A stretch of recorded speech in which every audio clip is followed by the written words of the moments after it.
السلام علیکم و رحمت الله و برکاته. تماشابینان عزیز و گرامی، انشاءالله که امروز به یاری پروردگار میخواهم برای شما بینندگان یک بلوچکه خانگی آماده بسازم. شما بیننده برنامه ما باشید، لایک ماندن و ابونه شدن فراموش نکنید. اینما انشاءالله که بسم الله شروع میکنیم. اول ما 400 میلی لیتر شیر داریم، ایرا میریزیم در ظرف کلان ما. بعد از شیر انداختن تماشابینان عزیز، دراج داریم، دراج خشک است. این اگر شما با قاشقچه میگرفتین 3 قاشقچه بگیرین، اگر با گرم میگرفتین 15 گرم تا 16 گرم میه. این انداختیم. و بعدا یک نمیتون میکوبه میره.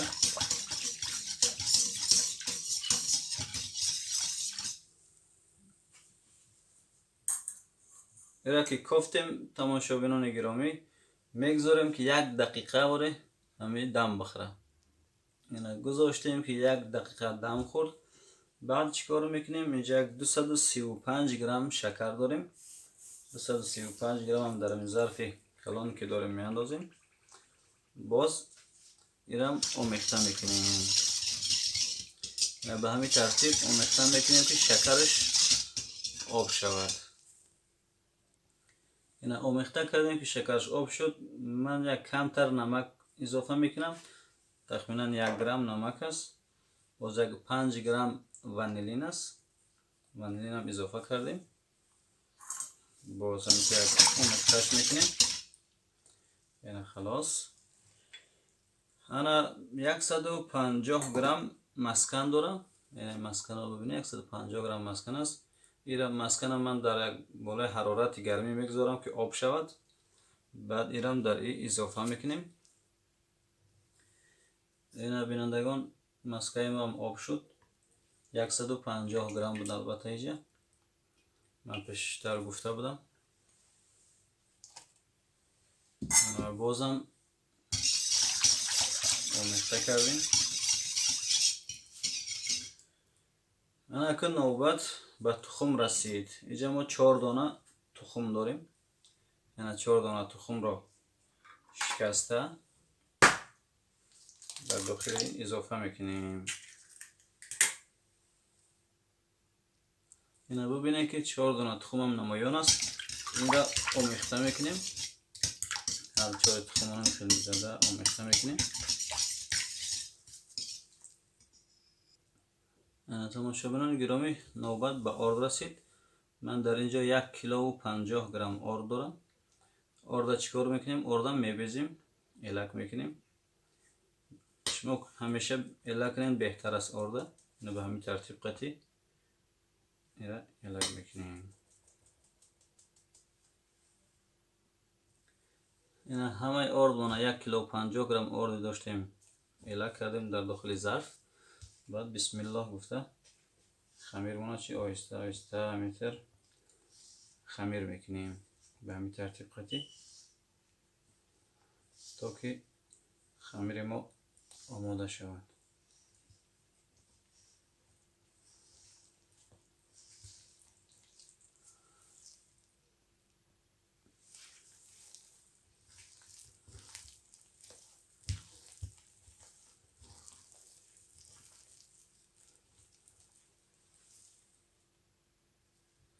دوستان تماشابینان، خمیر آماده شده است. اینه به همین ترتیب قطعی. از این ما در بالاش یک ظرف ما یک پلاستیک میکشیم تا که این همین ترتیب قطعی است، تا که چی شود؟ دم بخوره. این خمیر ما یک پلاستیک میکشیم در بالاش. به همین ترتیب قطعی میمونیم. یک جای گرمتر مدت 1.5 ساعت دم میخوره. بعد از او باز در زوالا گرفتنش میبینیم. بینندگان گرامی، مدت 1.5 ساعت خمیر ما دم خورده بود. این باز میکنیم، پلاستیکش میگیریم از بالاش. ببینید چقدر خوب پدیام دادگی است. اما کمتر روغن میریزیم در همین روی سرفمون. این همینطور همین ترتیب قطعی ما ایره با روغن قطعی میخیلیم. این روغن که ریختیم واسه خمیرمون میگیریم.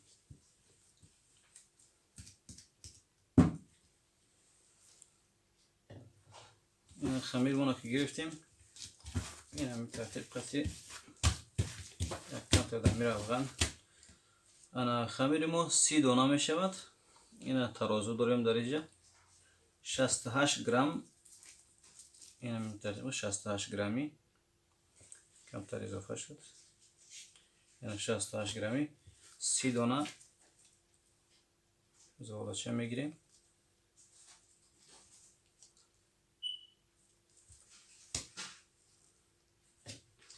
این تماشا ببینید 30 دانه شد. این هم ترتیب قطعی میگیریم. این هم خیلی زغالچه کده در لیست میمونیم. همشه به همین ترتیب قطعی زغاله میگیریم. این دیدین تماشابینان گرامی که 30 دانه همین زغالچه گرفتیم.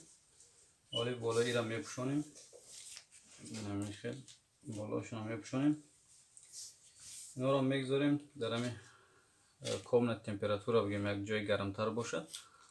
مدت 1 ساعت تا 1 نیم ساعت اینا میستن دم میخورن. باز من برای شما میگم که چقدر اینا ایستادن. اینا دوستو مدتی 1 نیم ساعت خمیر ما دم خورده است. اینا ببینید که به همین اندازه دم کرده است. باز ما یک دانه تخم داریم همراه سفیدی و زردیش یک جاست. یک 2 قاشق هم شیر اضافه میکنیم. انا ایرا میتو آمیخته کرده.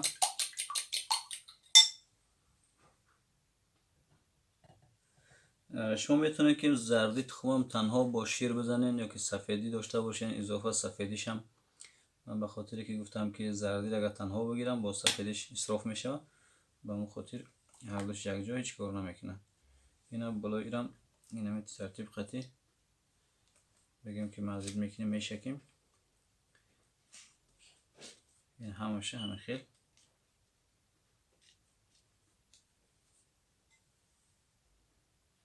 این ما خلاص کردیم تخممون شکیدن در بالای زغالامون. باز کنجد داره اینو کنجد در بالایشون میشکیم.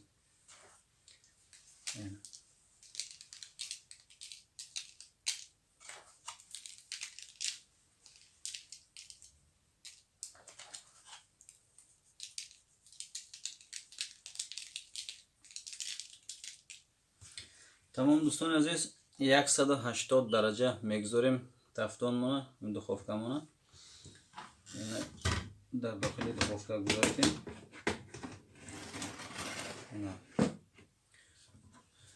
حال منتظر میشیم که تا شاید 15 دقیقه یا زیادتر یا کمتر پخته شد. باز من برای شما میگم که در چند دقیقه پخته شده است. تماشاگران گرامی دیدین که لیست اولی را در داخل تفدان ماندیم در داخل دخوفک گذاشتیم. لیست دومش هم همچنان مثل لیست اول از می ذره تخمی که داشتیم میشکیم میمولیم. من ایرا اولیش کنجد گذاشته بودیم دومیش از دانه سیاه دانه سیاه دانه در بالایش مثلا این ترتیب قطعی کمتر میشپم.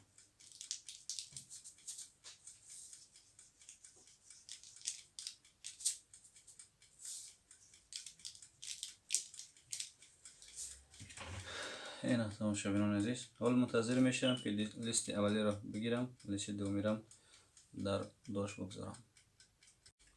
تماشاگران گرامی این هم مدت 15 دقیقه در داش ما پخته شده است.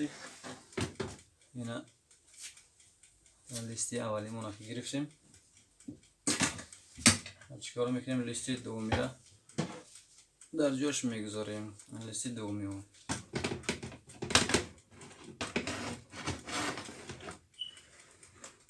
اینا منتظر میشیم که تایش پخته شود.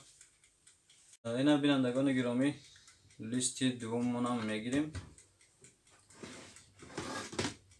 اینا به همین ترتیب قطعی میگذاریم که یک جا بیستد که سرد شود. تماشاگران گرامی، این از اولی نوار تا آخر تماشا کردیم. طرز پخته کردن بلوچکه را نشان دادیم. ببینید که چقدر مثلا بزیب هستن. این همی نمودشون هم شکلشون هم خوب است، مثل همون بازاری ها که در بازار پخته میکنن مثل همونا هستن. اما اینا یکی در خانه درست میکنیم و البته خوشمزه تر میباشه.